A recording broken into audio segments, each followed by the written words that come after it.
Bonjour à tous et bienvenue dans ce best-of Brise de Nice. Avant de commencer, je vous rappelle que vous allez pouvoir retrouver tous ces extraits sur ma chaîne secondaire Arrête ton cinéma scène culte dans une playlist qui regroupe tous les extraits que j'ai bien aimés. Et dans l'ordre du film, ça vous évitera quand même de m'avoir moi qui parle entre chaque réplique. J'ai eu quelques plaintes, alors je précise que cette chaîne aussi existe et que là ça va être une vidéo un petit peu plus longue où je vais mettre chaque extrait en parlant un petit peu avant et après, puisque je n'ai pas le droit théoriquement d'enchaîner 15 000 extraits comme ça de Brise de Nice sur YouTube. Soyez tous donc les bienvenus. Je vais vous passer maintenant mes moments préférés de ce film. Le premier, Brise de Nice, qui a sa suite qui a été conçue depuis Brise 3, que j'ai vu, que j'ai apprécié, que je trouve un petit peu dans le même esprit que ce premier film, c'est-à-dire humour totalement décalé. C'est pour ça que vous verrez aussi que j'ai pas 15 000 extraits, j'ai mis ceux que je préférais et puis j'ai pas pu vous mettre évidemment les sketchs qui durent sur la longueur. En tout cas, ça commence évidemment comme tous les films Brise de Nice, vous verrez que le nouveau commence un petit peu aussi comme ça, par le réveil assez tonique de Brice et une petite leçon de casse. Et alors jambe gauche fléchie, droite tendue comme si tu pissais dans un bocal. T'allonges le bras, tu pars du nord-ouest pour arriver au sud-est sans toucher la Corse. Et tu casses, et tu casses, et tu casses. Mais ça marche aussi à l'envers. Et tu casses, et tu casses, et tu casses. Variante, double, et tu casses, et tu casses, et tu casses. Et enfin pour casser en loose day, le baby casse. Et tu baby casses, tu baby casses. Après la leçon de casse, on va retrouver Brice qui prend comme tous les matins son surf et qui va sur la plage, là où il habite, juste à côté, sauf qu'il est sur la Méditerranée, il n'y a pas de vagues, il sort sa fameuse réplique classique ça farte. C'est intéressant de revoir cette scène puisqu'il y a exactement la même, au même endroit quasiment dans le film Brise 3.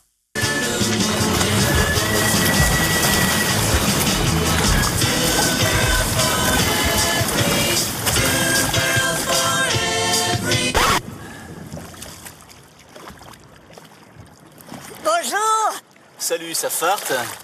ça farte. Tout de suite, un moment que j'adore, qui dure un petit peu sur la longueur, là je vous l'ai pas mis en entier, mais c'est Brice et son côté j'emmerde tout le monde, j'en ai rien à foutre. Il arrive dans un petit bar avec sa moto et son surf et il fait chier tout le monde, notamment les vieux qui sont présents sur place à ce moment-là. Tiens, tu dégages s'il te plaît, parce que c'est chiant. Attends. Aïe. Non, ouais, mais tu fais mal là, tu dégages. Bah ouais, mais attends, c'est chiant aussi. Je fais comment là? Bah oui, mais je pourrais passer. Ouais, voilà, encore. Et voilà, mais...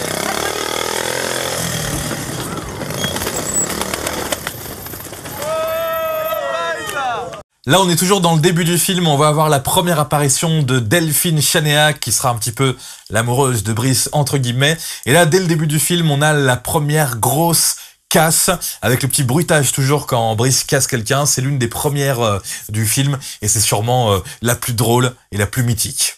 T'as des surfeurs à Nice? Y'en a qu'un. Eh Marion, quoi? Je fais une yellow ce soir. Ça te dirait de pas venir? Dégage. Dégage. Dans la suite, on va découvrir plus le personnage de Brise de Nice et on va s'apercevoir qu'il organise des soirées qu'il appelle les Yellow. Et il y a toujours un petit rituel au début de ces cérémonies. Il y a la danse où il mime les lettres Yellow avant de commencer la soirée. Et ça aussi, ça fait partie des scènes mythiques de Brise de Nice.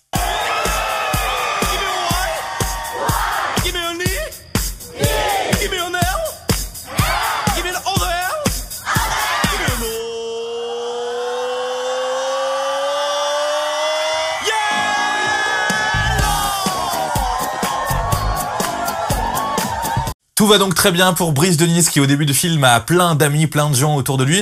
Et il y a un personnage pas très intéressant puisqu'on la voit vraiment 40 secondes. C'est le personnage de Noémie qui est à la soirée Yellow, qui est complètement triste. Ça va un petit peu énerver Brise qui va aller la casser assez fort. Qu'est-ce qui se passe, Noémie, là-haut? T'es toute moche. Qu'est-ce qu'il y a? Christophe, Quoi, Christophe? tu m'aimes plus. Tu te fais des idées, oh, arrête. Christophe, il t'a jamais aimé. Je t'ai cassé.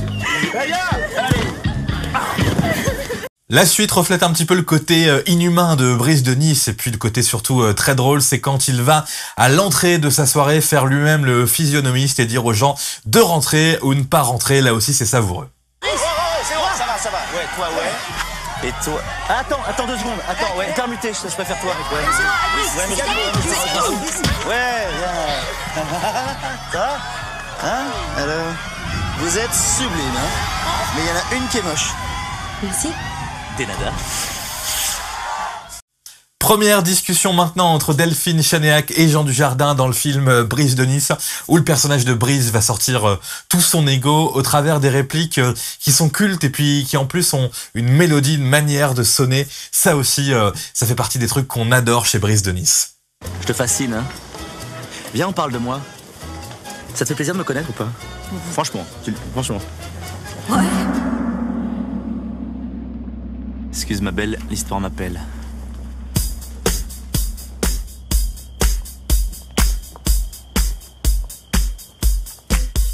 Dans les soirées Yellow de Brise de Nice, il y a un événement incontournable, c'est Casse contre Casse, où il se met sur une sorte de plongeoir et va faire des clashs de casse avec des gens, et là il tombe sur un personnage qui a effectivement une tête un petit peu bizarre. Ça donne une des répliques cultes aussi du film Brise de Nice.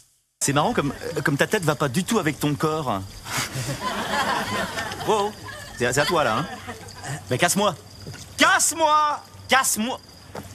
Bon allez, casse-toi. C'est qu'un pauvre mec parmi tant d'autres, et Dieu sait que vous êtes nombreux à avoir votre carte de membre au club des gros nazes. Mais qu'est-ce que c'est que ce délire là? Cassez, cassez, cassez. Pour la suite, on retrouve Brise de Nice avec sa nouvelle copine dans sa chambre, dans son petit studio qu'il a dans la maison de son papa. Et la réplique est limite un petit peu énervante, puisque je vous rappelle que Brise de Nice, c'était un sketch à la base qui a été adapté donc par Jean Dujardin et James Hutt en film.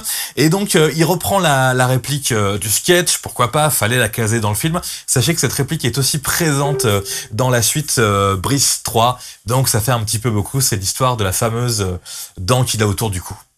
Qu'est-ce que c'est? Faut pas toucher ça, hein, parce que ça c'est mon porte-bonheur, c'est une vraie dent de requin blanc faite en résine. Ah ouais.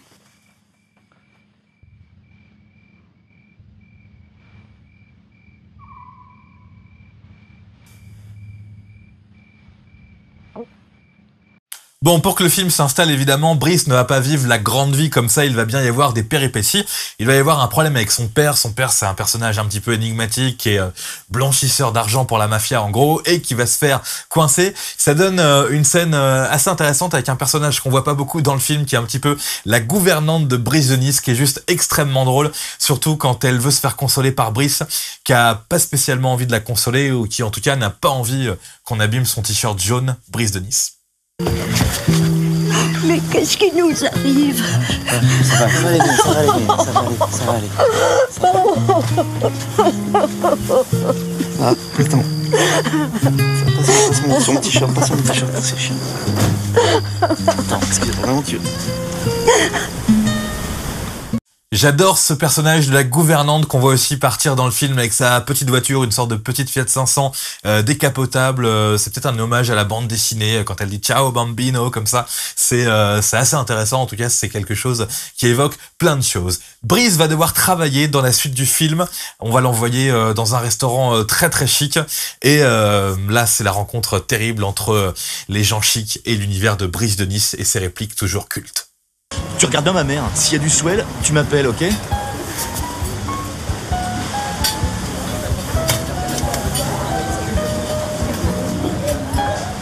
Oh, Brise, sauve-moi, rends-moi la liberté! Allez, d'accord. M'appelle Bryce, dans la pétaxe. Je vous rappelle qu'on peut retrouver toutes ces répliques sur ma chaîne Arrête ton cinéma scène culte, et la scène qui suit, le petit extrait a beaucoup de succès, d'ailleurs c'est sûrement celui qui est le plus requesté sur YouTube, pourrait-on dire. C'est le moment où Brise de Nice, qui a toujours un humour un petit peu gras, se moque d'un jeune garçon qui a un bec de lièvre. Alors ça peut énerver certains, ça peut voilà, ça peut faire des petites polémiques comme ça, mais c'est aussi ça l'humour Brise de Nice. Et on voit d'ailleurs dans la bande-annonce du troisième film qu'il fait un petit peu le même délire en se moquant d'un monsieur qui a une sorte de paralysie faciale dans l'avion. Là, en tout cas, il se moque du bec de lièvre, et donc ça fera rire ou pas, mais en tout cas, c'est la réplique qui marche le mieux sur ma chaîne Arrête ton cinéma scène culte.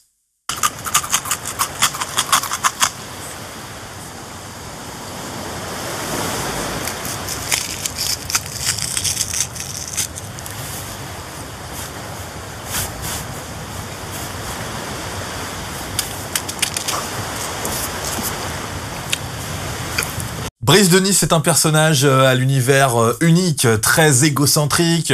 Il ne pense qu'au surf, et évidemment, dans ce restaurant très chic, quand on le met à faire la plonge, la vaisselle, eh bien forcément, ça va se transformer en surf.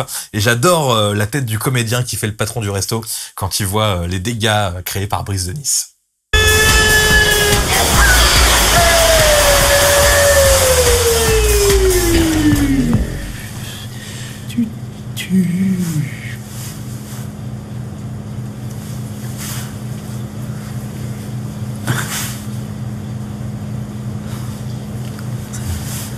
Travailler, ce n'est pas possible pour Brice de Nice, donc du coup, qu'est-ce qu'il va faire? Eh bien, il va tenter un casse. Ça donne un extrait du film avec la BO, le casse de Bryce, qui était vraiment un titre, c'est pas le tube du siècle, ça avait très bien marché, c'est une reprise de George Benson ou un truc dans le genre, mais j'adore comment Jean Dujardin chante dessus à l'époque. Là, c'est la version du film qui est un peu moins belle au niveau musique que la version qui était diffusée en radio ou en télé, mais j'adore ce petit couplet amis, ouvrez vos cœurs, non, n'ayez pas peur, l'argent ne fait pas le bonheur.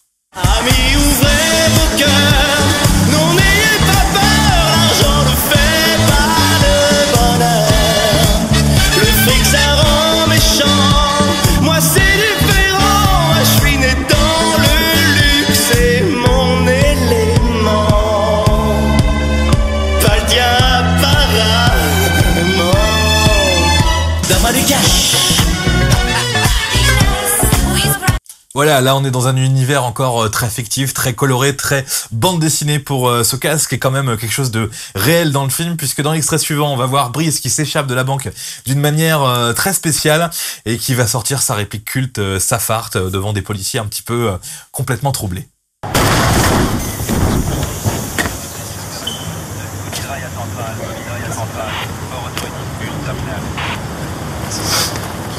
Salut, Safart. C'est lui. Arrêtez! Merci! Let's hit the road and ride! Le petit bonus à l'époque dans ce film, c'est l'apparition d'Alexandra Lamy, qui est à l'époque la compagne ou même la femme de Jean Dujardin. Ils ont travaillé ensemble pendant des années sur Un gars, une fille, donc forcément, ça fait plaisir de voir Alexandra Lamy dans ce film, qui là se retrouve dans le rêve de Jean Dujardin, qui après un accident de moto se retrouve à l'hôpital.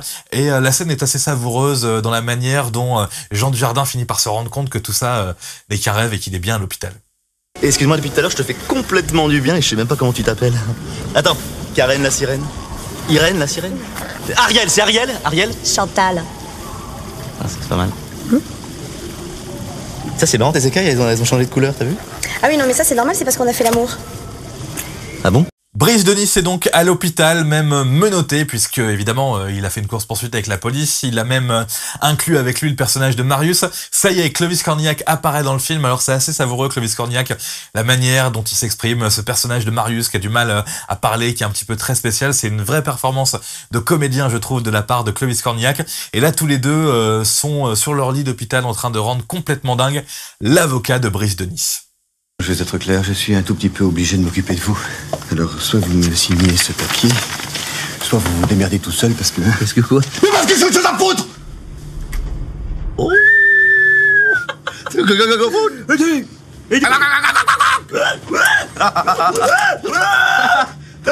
tue, il t'a tué là!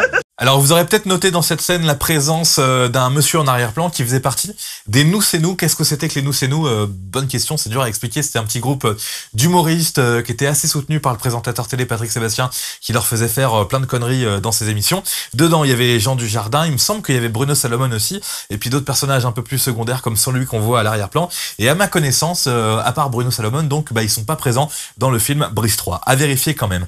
Brice et Marius vont s'échapper de cet hôpital. Et ils vont avoir une discussion, un débat autour du film Point Break, avec là aussi des répliques assez cultes avec des accents complètement spéciaux. Regardez. T'as déjà vu Point Break? Oui, en concert. Le film Point Break avec Patrick Swayze. Ah ouais. Non, non. Tu connais pas Point Break? Non, non plus, je sais pas. Oh la honte. Quoi? Tout est dans Point Break. L'évasion de l'hôpital va être très spectaculaire, ça va donner une grosse scène de cascade. Non, sans déconner, c'est vraiment bien trouvé ce côté évasion en brancard, puisqu'ils sont menottés à leur brancard, donc ils vont faire une sorte de grande course de caisse à savon en brancard, et ça va finir en accident avec un trucage cinématographique assez cheap, qui donne vraiment beaucoup de charme à cette grosse scène d'action, l'une des plus grosses de ce film, Brice de Nice.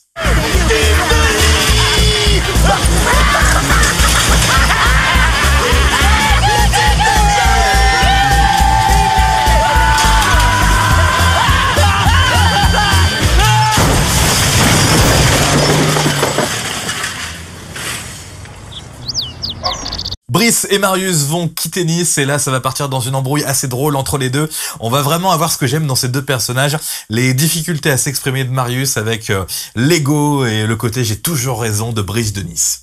Ouais, c'est sûr, alors que pour un caïd comme toi, c'est les vacances, quoi. Te fous pas de ma gueule avec ça. Parce que moi, la vie, elle a pas... Moi, j'ai jamais rien eu dans la vie. Ouais, ben moi, j'ai toujours tout eu. Et ça m'empêche pas d'être dans la même merde que toi, voire pire. Ciao. Ouais, c'est ça. Casse-toi. Alors ça fait partie des trucs un petit peu contes de fées du film Brice de Nice, c'est-à-dire que le personnage de Marius a un petit problème au niveau de ses pieds, et la première fois qu'il les montre à Brice de Nice, autant Brice c'est pas quelqu'un qui va être choqué par le côté monstrueux du truc, mais il va avoir la petite vanne qui va le tuer et qui va le casser en tout cas. Oh la vache. Oh non. Oh non. Mais comment tu fais pour mettre des tongs?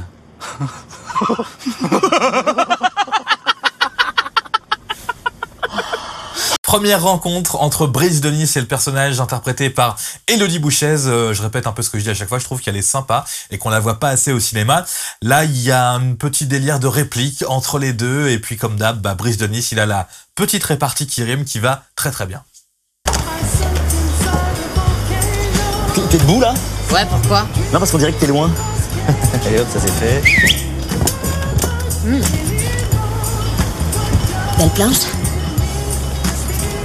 Belle hanche.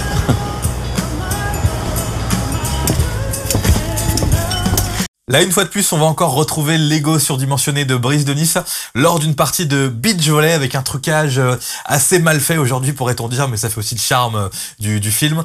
Regardez ce que ça donne quand Brice de Nice décide de jouer au beach volley. Fais-ce-ball. J'ai mieux. Regarde. Football. Plus fort. Football. Je me la donne. Qui veut un poster de moi? 15 points. Ça va les Spice? Tour de magie. Allez, viens là, Natacha. Apparition maintenant du personnage interprété par Bruno Salomon. Igor Dosgor, c'est un personnage super intéressant, surtout dans la suite de Brice 3, puisqu'il change totalement de personnalité. En tout cas, dans Brice de Nice, il est très dominant. Et puis Bruno Salomon a une voix très particulière et il y a toujours un petit délire autour de ça. Donc il commence avec sa voix bien grave et puis après ça se transforme totalement en voix façon Dark Vador. Et rien que ça, en plus de la petite répartie que peut avoir Brice de Nice, ça reste très très drôle.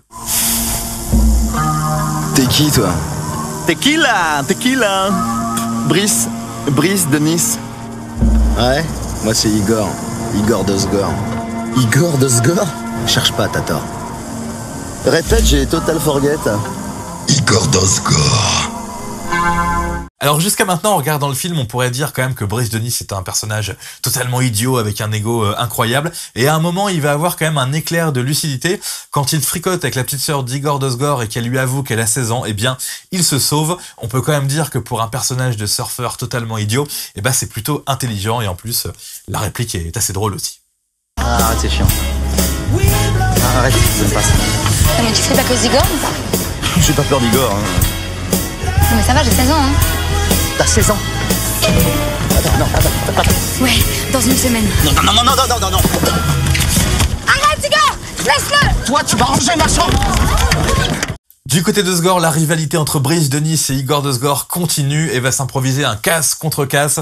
Et là, Brice va sortir l'arme suprême et va complètement casser Igor Dosgor avec une réplique là aussi encore totalement décalée, totalement dingue, totalement Brice de Nice quoi.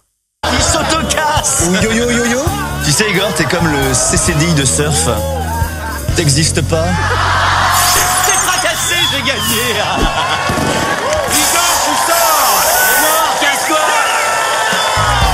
Give me twice!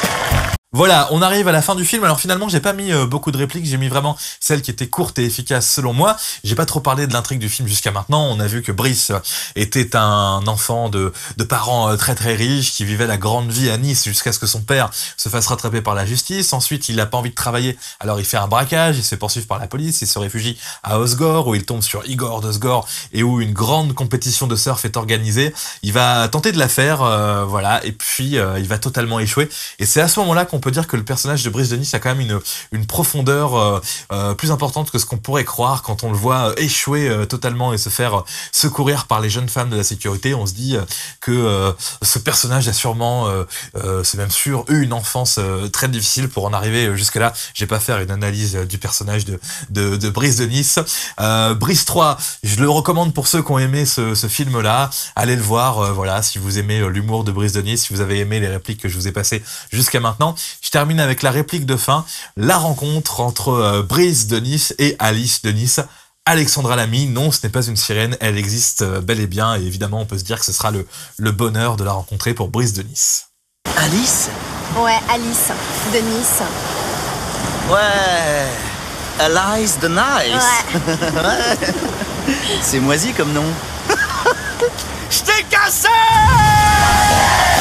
Voilà, c'était la dernière case de ce film Brice de Nice. Je rappelle encore une fois que toutes ces répliques sont disponibles sur ma chaîne secondaire Arrête ton cinéma scène culte. Comme ça, c'est une playlist, tout se joue d'un coup. Et moi, je n'interviens pas entre les répliques. J'espère que vous avez aimé cette petite vidéo de Best of Brice de Nice et que je vous ai raconté entre les répliques des choses quand même assez intéressantes. Voilà, merci, au revoir.